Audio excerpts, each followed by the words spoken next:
Hey everybody, it's Dave Duford here at Final Expense Agent Mentor, where I help agents like you succeed in the insurance business.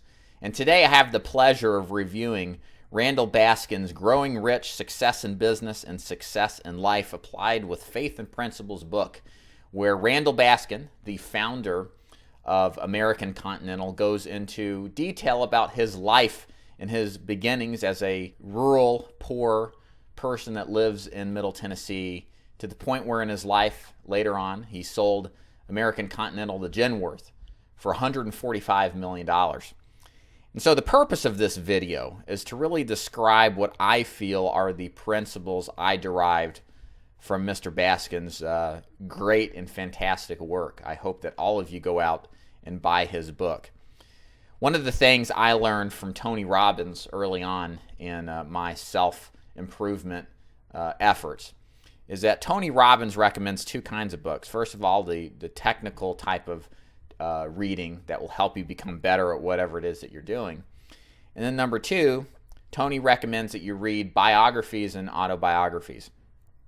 Now, the reason I think this is important is because Tony says that reading a biography or an autobiography about famous people that have accomplished things, you find that there begins to be a thread of familiarity, of similarity between everybody in all different parts of life, in all different walks of life, no matter if it was business success or political success. And what you find is that many of these people start with nothing. They start with failures even. But for whatever reason, through their own pig-headed discipline and determination, they find a way to bring themselves up to achieve the type of greatness that embodies what it means to be an American. And Randall Baskin's story is really a personification of this struggle, of this life story, and it really is something that should be treasured. And what I hope to do today in this video is give you a breakdown of who Randall Baskin is, and where he came from and what he was able to accomplish, and some of the highlights I believe that differentiated him in his success. So as I started off with, Mr. Baskin came from nothing. He literally lived in what would be described as a shack in Middle Tennessee without running water. His family life was chaotic, to describe it in the best terms possible. He dropped out of high school. He did not have a high school education. He didn't have the pedigree. He didn't have the well-balanced upbringing. He didn't have the stable mother and the stable father. But from some way, somehow, he was able to rise above his circumstances and achieve something that we all deep down really want, which is greatness. Randall had no privilege when he was growing up, except for the fact that he worked hard and saw that the only way that he was going to get ahead in life was to apply himself and work past his preset disadvantages that he had. I think one thing that we can all take away from Randall's stories as you read the details as he describes his family situation and the circumstances he grew up in is that anybody from any circumstance, they can achieve their dreams. And the quicker you realize that it's possible, and like I said, by reading these books, you realize it really is, because the circumstances Randall was in was just incredibly horrible. If one can just apply himself and work hard, there is a way out of your negative circumstances, a way out and up, has been proven time and time again. And again, you'll see this commonality as you read biographies and autobiographies. Point number two that Randall talks at length about is his success stemmed from a commitment to self-improvement. And not only self-improvement, but taking action on self-improvement. Randall talks about one of the instances in his early career where his first manager played Earl Nightingale's The Strangest Secret and endorsed reading Napoleon Hill's Think and Grow Rich book. At first, Randall kind of scoffed it off, didn't think it was much of a big deal, but eventually he started to actually listen to the recordings, to the record recordings at the time. That's how long ago it was. He started to read these books, and he realized there was so much inspiration and motivation that was derived out of it, that it gave him basically a fire under the butt to get to work, to get focused, to get passionate about being something that wasn't mediocre to be great. So a lot of us out there, we go to seminars, we see training videos, and we don't actually apply the work and the training that we get. As the old saying goes, you can't learn how to ride a bicycle by going to a seminar. You have to actually take the training you get and apply it to your everyday life. Randall took this training immediately and started it.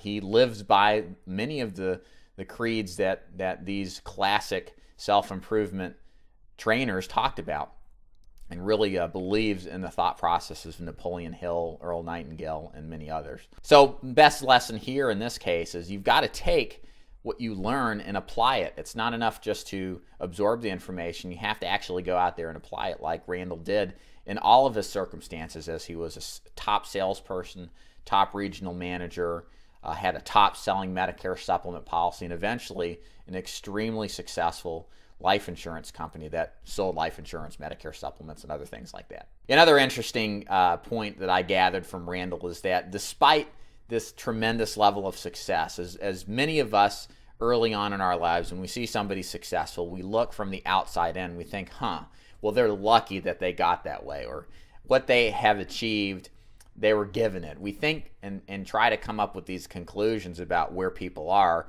in very surface level, non-in-depth types of descriptions, and it's truly unfair. Because again, as you read about Randall's beginnings in sales, he experienced every single difficulty that every single insurance salesperson, every salesperson experiences in their time. A couple of points that really stuck out with me. Number one is the intimidation factor. And this is something I've talked about in some of my other videos. Randall talked about how he came up to a house that was obviously upper middle class at the time, and he began to talk himself out of calling on these people. He couldn't imagine that these particular prospects would have any interest in what he was selling, because most of the time he was selling to people lower class, lower middle class, middle class. But he eventually, because he trained himself to think positively, he talked himself out of this error, walked up to the people and sold several people in the house for nice size policies. And it dawned on him the ridiculousness of being intimidated.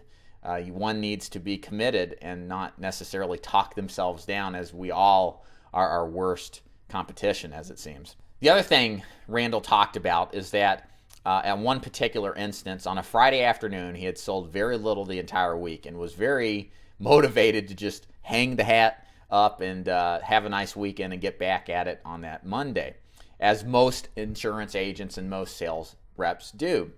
But going that extra mile, doing that extra little bit, just leads to exponential results. And the way Randall conveyed this particular experience, after 3:15 on Friday, he ended up writing so much business that he wrote probably, I think it was about 5 or 6 times the amount he had already written the 4 prior days and that morning and early afternoon combined. And that's the power of sales, right? We don't know who is going to be a buyer, and we don't know in what order we'll actually see the buyers. But the thing is, at the end of the day, you have to run your plan and you have to commit to it. And that's one strength that Randall had that you can embody as well.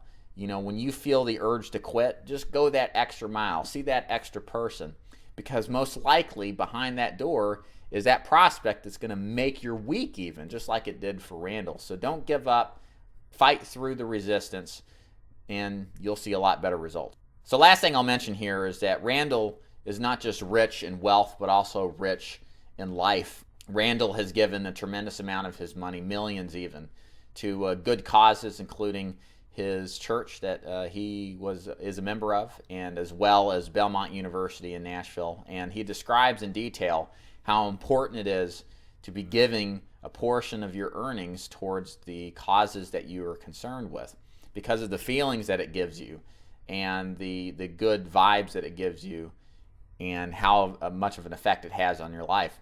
The other thing Randall noted is that for every dollar he gave, it seems as if his money came back to him and then some in whatever random occurrence. And I've heard this over the years. Many people that talk about giving, they find that what is given tends to come back in an exponential fashion. And I can certainly account for this as well. every time I've given to a good cause, I find that I not only feel better about myself, I feel good about my action, but it comes back to me in an exponential fashion. So that's it for this review of Randall Baskin's Growing Rich book. I do recommend that if you can find this book, to please pick it up. This is a copy of it here. It is difficult to find. You're going to have to go on Amazon or potentially eBay to pick it up. It is not a book that is, unfortunately, well known. Hopefully this video will make a difference in that regards. But it is one in which I think is life-changing. And it will help you understand anything is possible for those people who believe in themselves, that apply themselves, and want something great in life. No matter their circumstances, no matter where they come, you can accomplish things great. And if you apply yourself, you'll be amazed at what is out there and in store for you. My name is David Duford at Final Expense Agent Mentor, where I help agents like you succeed in the insurance business. Thank you so much for listening. Take care.